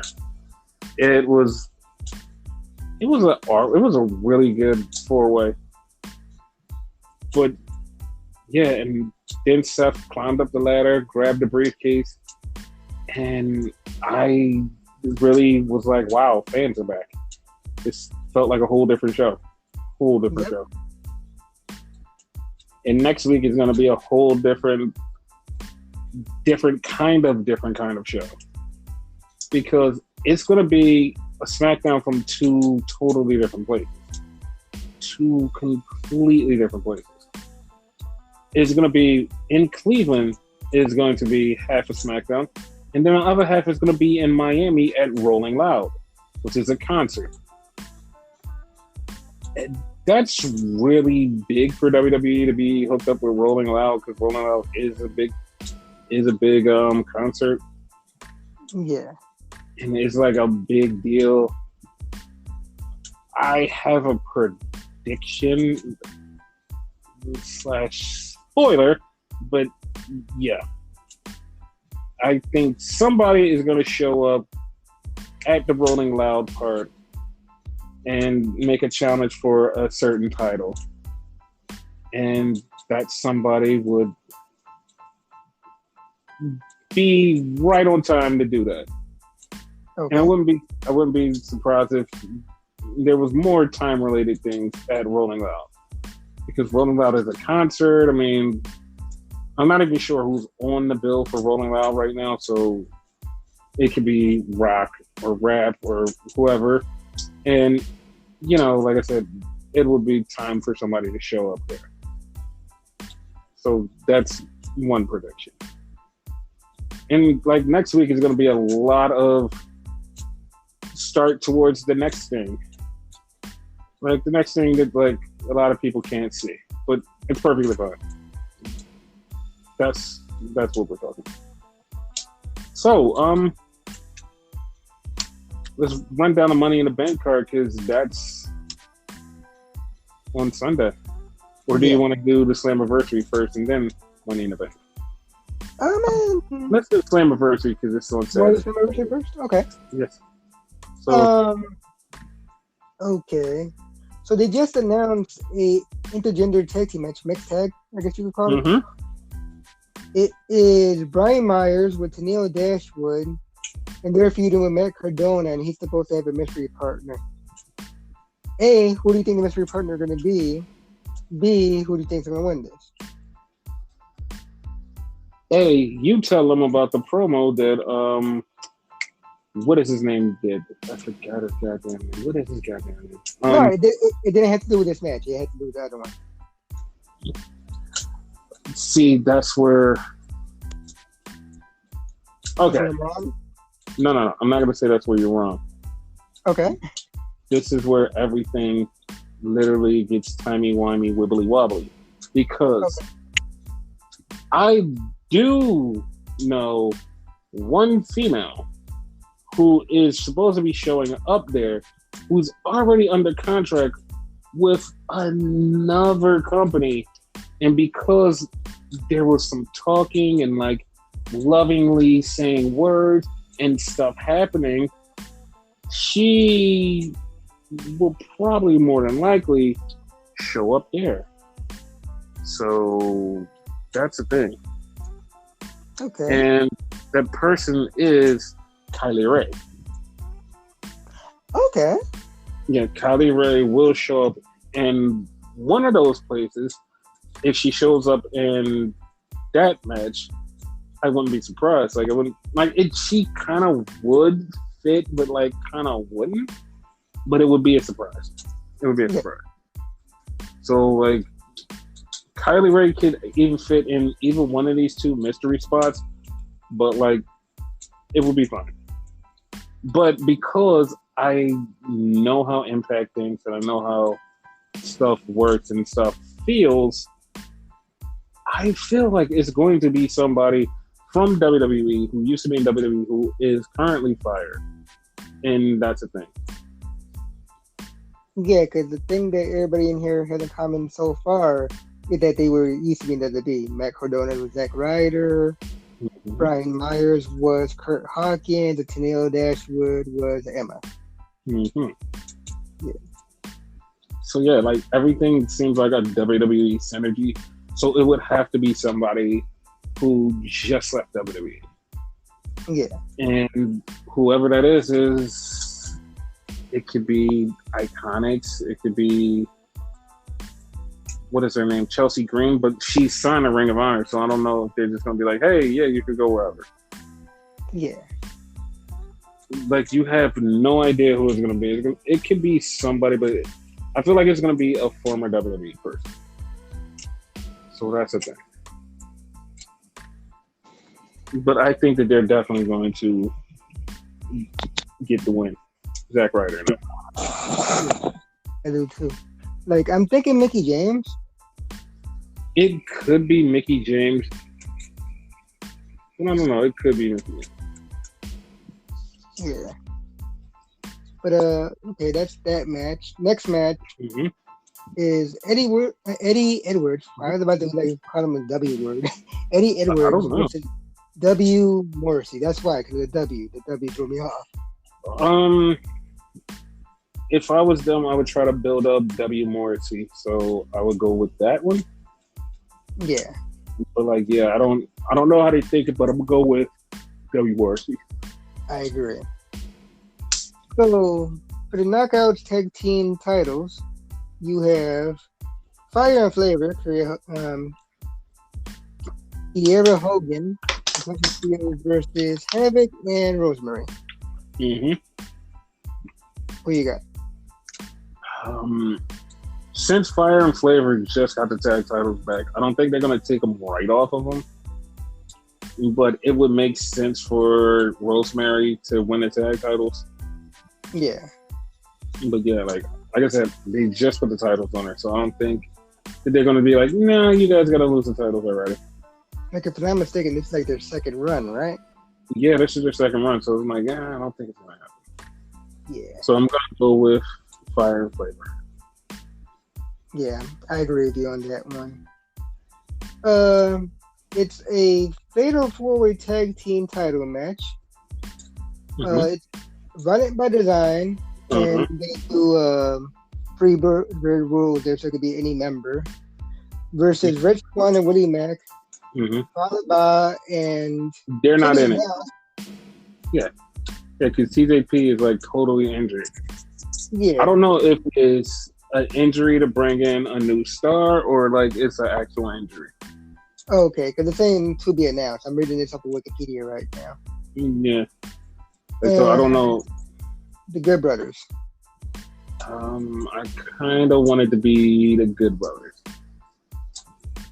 Cause I like, kind of do too. Yeah. Oh, that would be cool if Rich Swann in the morning, because that means like he's the Grand Slam champion, kind of. I mean, yeah. I mean, yeah. Yeah. What's next? But either one of those. Mm-hmm. Next match is for the knockout title, singular. Deonna Purrazzo versus a mystery opponent.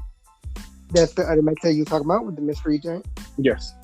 And it was a promo with what's his name? Scott D'Amore.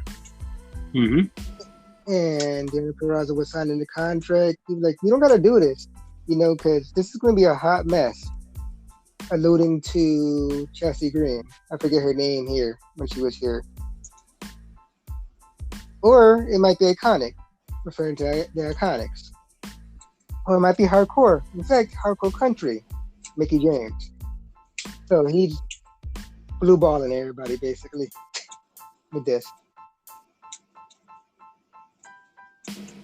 So, yeah, one, who do you think is going to be here? And two, who do you think is going to win? Probably Kylie Ray. You think Kylie Ray definitely in this one, more than likely? Yeah. Oh, because like the other one is a WWE centric match, and Kylie Ray has nothing to do with WWE. So yeah, that will work out. Plus, if I'm not mistaken, wasn't the storyline like she was the one that took her out to begin with? Yep. And like the whole thing with Susie, that's how they brought back Su Young and all that. Yep. It makes sense. So yeah, I'm gonna go with that too. Yep. Next match is a grudge match. Not really important. Chris Sabin versus Moose. I'm gonna go with Chris Sabin on this one. Like, not even joking. This feels weird to say that, but yeah, I'm going with Chris Sabin. Chris Sabin's a former world champion, so anything's possible. Like, remember he beat Ace and Nate. So. Which fucking did not need to happen. That was so dumb of them. They was like, no. Like, we could make him like our Daniel Bryan.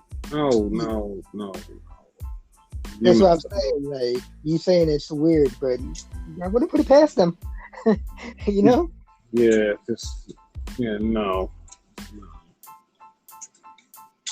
But yeah, I agree. Like, Chris Sabin gonna win this. Because Moose been kind of like a losing streak, I feel like. So that's the thing. Yeah. But the next match is an Ultimate X match for the X Division title. We are the champion, Josh Alexander, versus Petey Williams, versus Trey Miguel, versus Ace Austin, versus Chris Bay, versus Rohit Raju. I really want, like, I'm not even gonna lie, I want Chris Bay to win this. Yes, I agree. Just because I'm a Chris Bay fan, so that's the thing. Now, here's my question for you. Mm-hmm. When you say you want him to win, do you believe he's going to win? Because wanting him to win and believing he's going to win are two different things. Yeah, no, I believe he's going to win. Yes. Because, like, off the podcast, me and you had a discussion. Most of these guys don't feel like they should be in this match because they're mat wrestlers, per se. Mm-hmm. And this is a high-flying match. Yeah. Chris Bay and Ace Austin are the only ones seem perfect for this match. Mm-hmm. Trey Miguel a little bit too, but mostly Ace Austin and Chris Bay. So I agree with you, Chris Bay. Yep. Plus, he's the only one that seems like he's by himself in this thing. Mm-hmm. Because he's a tweener. But yeah, finally we had the main event. It's a no disqualification match, which I just found that out like the other day. For the Impact title. Kenny Omega with Don Callis versus Sami Callihan. Okay. So this is the only thing that pisses me off about this whole thing. Mm-hmm. There's no way that Kenny is losing this. There's no way that Kenny is losing this because the way it's set up, they want Kenny to keep the title until he loses the AEW title, which, as we talked about earlier, would be perfect if he lost it to Hangman. But until then, none of these titles are probably going to be lost. So yeah. So he's going to keep like the rest of them too for a while. Mm-hmm. Yeah. Yeah, I could see that too. Because the problem is, if it's not Sammy though, then who? Like I said, I don't know. The only person I can see, and this would be like just stretching it and throwing it because this is how I feel, Chris Bay. Yeah. Yeah. Like, yeah, he would be the only person. They have that option C, is it? Mm-hmm. Where you can give away that though. Huh? I don't know if they still have that. They could randomly do it. Okay. Yeah, like I think the last time they did it was with John Morrison was there. I think. Yeah, that was a while ago. That's what I said. I don't know if they'll ever do that again. But yeah, that is Slammiversary 2021. Yes. It seems alright. It's alright. Yeah.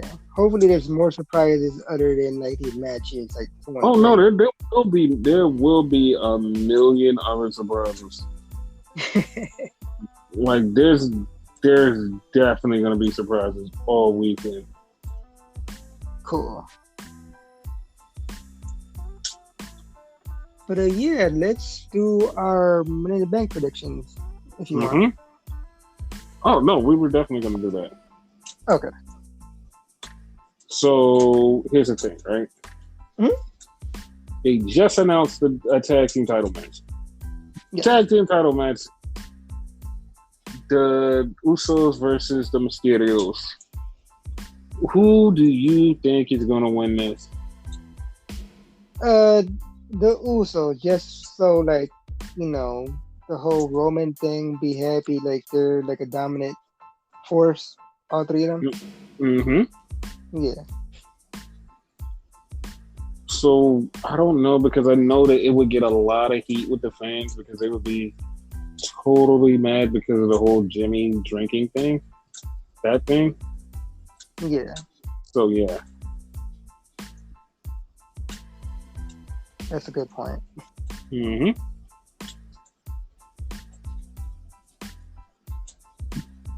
But then again, they didn't give the world title to Jeff when like it happened to him. So you know. I mean, Jeff had actually cleared himself and like been like, "Hey, man, I'm no longer high." And he was like, "All right, cool." So yeah. Yeah. Okay.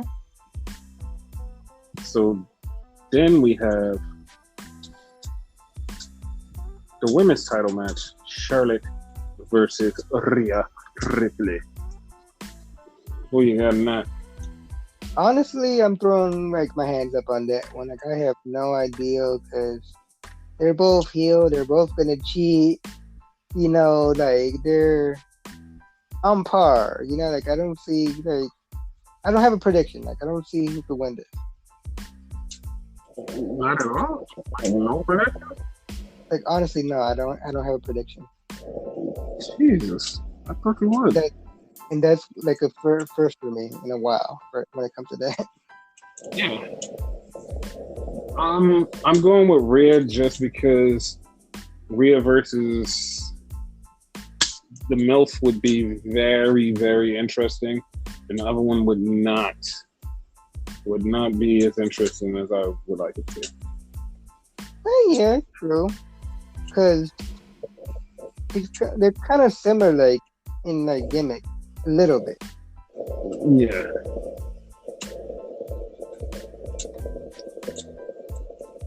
So okay, and then we have the tag team title match: AJ and Omos versus the Viking Raiders. I actually forgot about this match since they announced the other one. But wow. Like I'm conflicted because I like AJ and Omos as tag team champion, but Viking Raiders need that shit. They do, but I feel like they're just gonna beat them and forget about it. We're gonna go on about our day, and nobody's gonna be like, "Oh, this is gonna be like, nope, we're just gonna go on to the next thing. Bye." That's it. You're like, damn, dude, that's it. That's how you feel, I guess. Like, not even care. Yep. So then we have the women's Money in the Bank. It's Asuka, Naomi, Alexa Bliss, Nikki Ash, Liv Morgan, Zelina Vega, and Natalia and Tamina, who I did not want or expect in this match. Yep. So yeah, who do you expect to come out of this? Liv in the Bank. Yes, I'm totally down with Liv in the Bank if that is the way that they're going. But yeah, I'm totally down with Liv in the Bank. Like, I'm totally down with that. Like, that is the one that I would be most happy with, and like would be the most interesting story. Because like the pop that she got now, it's literally like they should be like, oh shit, she's a star. Let's start putting stuff on her. Like whatever plans they had prior to that, like that pop should have changed everything. Mm-hmm. But yeah, going with Liv. Yeah. The men's Money in the Bank, we got Ricochet, John Morrison. We've got Drew McIntyre, Big E, Kevin Owens, King Nakamura, and Seth Rollins. Who you got? Discussion me and you had earlier. I'm gonna go with Matt. But after tonight, like, I really want to Seth Rollins. Yeah, see, like, I'm thinking they're going to lean directly to Matt Riddle and go with Matt Riddle to go with what we were talking about earlier. Yeah. With Matt Riddle winning Money in the Bank and then challenging Goldberg for the title, beating him for the title, and you said then Randy beating Riddle and starting their feud. Yes. And then Randy beating him, and then Randy feud with a new guy after a draft that we could have. Yes. I mean, I don't want it at all. None of it. So, yeah. But it's okay. So, Big E is my prediction. Big E is my prediction. Okay. And I'm going to tell you why, because I had another epiphany. Remember when we were talking and we watched him and they said Seth Rollins was the first man that cashed in at WrestleMania? I was like, why did they say first? It just hit me. Instead of him Big E cashing in at WrestleMania, he just says the match is going to happen at WrestleMania. And that's the thing. But speaking of WrestleMania, there's a lot going on with that, and we're going to talk about that in a minute. Okay. But yeah, Big E's my prediction. Matt Riddle is your prediction. Yes. So then we have Bob Lash versus Kofi Kingston. Who do you think is going to win? Bob. Same Lash. Now, last match. Edgeworth versus Roman Reigns. Tribal Chief. Of course. So, yeah, what I was talking about with the Roman Reigns thing, they're rumor, and I'm going quotes, air quotes, rumors going around. They want Rock to wrestle in a tag match at WrestleMania with somebody, but they don't know who the somebody is. But they want Rock to wrestle at WrestleMania. But what about the Rock match at Survivor Series? What happened to that? What happened to that, guys? Yeah, what the hell? Yeah, and like everybody forgot that even existed. That was even a thought that was going around. Was like, oh no, he's gonna wrestle at WrestleMania, and people keep talking about this WrestleMania match, and I'm like, you do remember that he's supposed to be at, and then I just said, you know what, never mind. I just said, never mind, nobody pays attention anyway, whatever happens is going to happen. So that's where I'm just going to leave it. But those are the rumors for the big WrestleMania match. So yeah.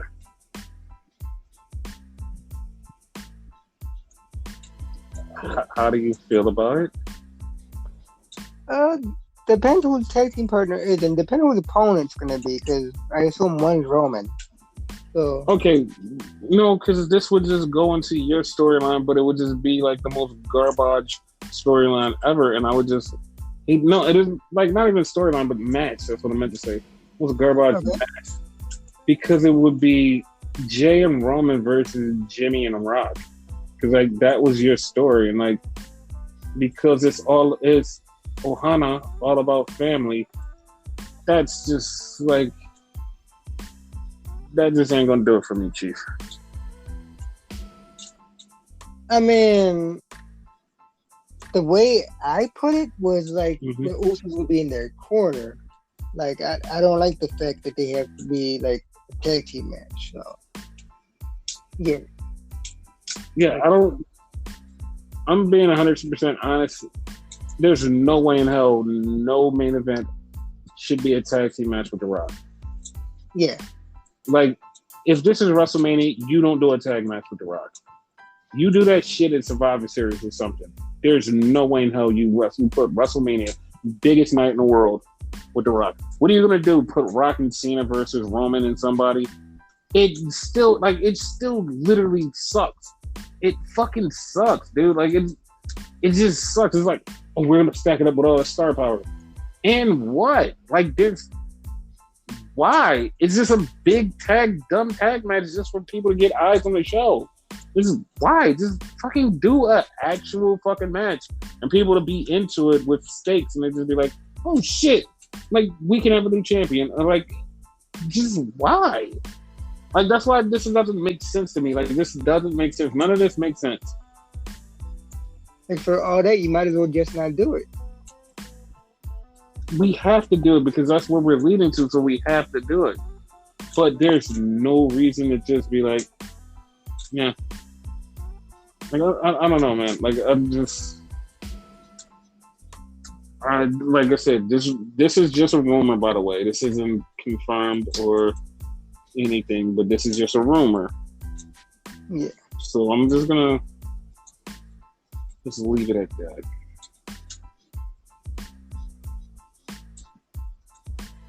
So, yeah. Yeah, boy. Anything?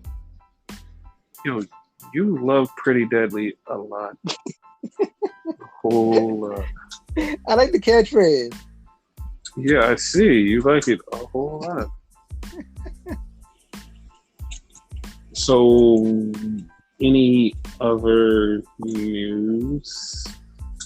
No, we pretty much covered everything, to my knowledge. Yeah, and I can tell you, I'm going to be 100% honest. By next week, when we record the podcast again, it's going to be a shit ton of appearances, call-ups, returns, like people going to new companies, things changing. It's going to be a shit ton of that. Like, next week's episode is just going to be just really fucking multiversal, and it's just going to be crazy. It's going to be sick. Like, the timeline is really broken. I'm sorry. I need to call you out on something, though, right? Because you've said it twice already, right? You need to be honest. You keep saying that, right? When have you ever lied on this fucking podcast? Like, you've been 100% truthful since we started this shit. Predicted every goddamn thing that happened. And, like, you know, man, we've been called, like, bullshitters and all this other shit on here when you predicted every goddamn thing. You're the messiah of the fucking podcast. Because I don't want people to just, like, next week when someone doesn't show up somewhere and they're like, like, you didn't say that, and I'm like, okay, well, it seems like I lied, but as I said, I'm not gonna lie. You don't lie. It just seems like I lied. If something happens that's not supposed to happen, it's like, oh, he lied. He's just such a liar. But yeah, no, I'm just telling you, it's going to be a lot of new people everywhere and old people back places, and either everybody's going to be jumping for joy, or everybody's going to be slamming their heads against the wall, or people are just going to. I know people are going to baby rage on social media when some of these things happen, like, why is this happening? And I'm just going to be like, just trust the process. Yeah, like, wouldn't be the first time you said that, and like we had to trust it. So yeah, it's going to be one of those times. So yeah, if you don't have anything else,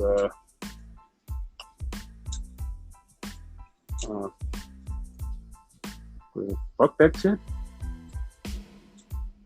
All right.